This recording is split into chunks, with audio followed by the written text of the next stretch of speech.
بسم اللہ الرحمن الرحیم۔ شروع اللہ کے نام سے جو رحمان و رحیم ہے۔ ابرہۃ الاشرم یمن کا عیسائی بادشاہ تھا۔ اسے بیت اللہ سے چڑ تھی۔ اس نے لوگوں کو بیت اللہ کی زیارت سے منع کیا لیکن لوگ باز نہ آئے۔ آخر کار اس نے یہ فیصلہ کیا کہ وہ اس گھر کو گرا کر دم لے گا۔ اس نے اپنے ساتھ ایک بڑا لشکر لیا اور ہاتھیوں پر سوار ہو کر مکہ کی طرف بڑھا۔ جب اہل مکہ نے ابرہہ کی آمد سنی اور اپنی بے بضاعتی کو دیکھا تو انہوں نے مکہ شہر کو چھوڑ دیا اور وادیوں اور گھاٹیوں کی طرف نکل گئے، مگر متولی حرم رسول خدا صلی اللہ علیہ وآلہ وسلم کے دادا حضرت عبد المطلب مکہ میں ہی رہے۔ جب ابرہہ بیت اللہ کے قریب پہنچا تو اس نے بیت اللہ مسمار کرنے کا حکم دیا۔ اس کے ہاتھی کعبہ شریف کو گرانے کے لیے بڑھے۔ اللہ تعالی نے اپنے گھر کی حفاظت کے لیے ننھے پرندوں کو بھیجا۔ ہر پرندے نے 3 پتھر اٹھا رکھے تھے، ایک پتھر چونچ میں تھا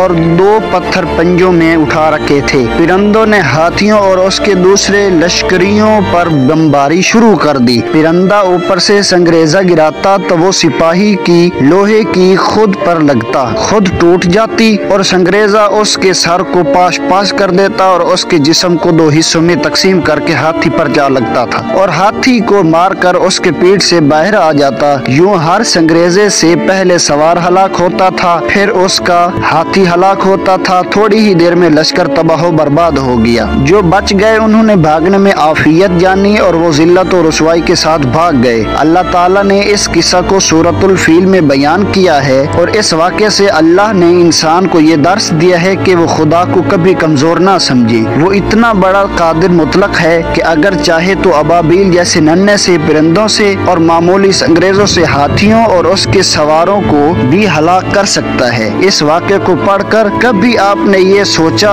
کہ ان پرندوں کو کس نے یہ وحی کی تھی کہ وہ بیت اللہ کے دشمن پر حملہ کریں؟ حدیث شریف میں مذکور ہے، آن حضرت صلی اللہ علیہ وآلہ وسلم نے فرمایا، جب اللہ تعالیٰ کسی بندہ مومن کو بھلائی چاہتا ہے تو اس کی بصیرت میں اضافہ کر دیتا ہے اور اس کے معاملات میں کشائش کا سامان پیدا کر دیتا ہے اور اسے وہاں سے رزق دیتا ہے جہاں سے اس کے گمان میں بھی نہیں ہوتا۔ اگر ہماری ویڈیو اچھی لگی ہو تو چینل کو سبسکرائب کر دیں اور بیل آئیکن کے بٹن کو دبا دیں تاکہ ہر نئی آنے والی ویڈیو آپ تک پہنچتی رہے۔ شکریہ۔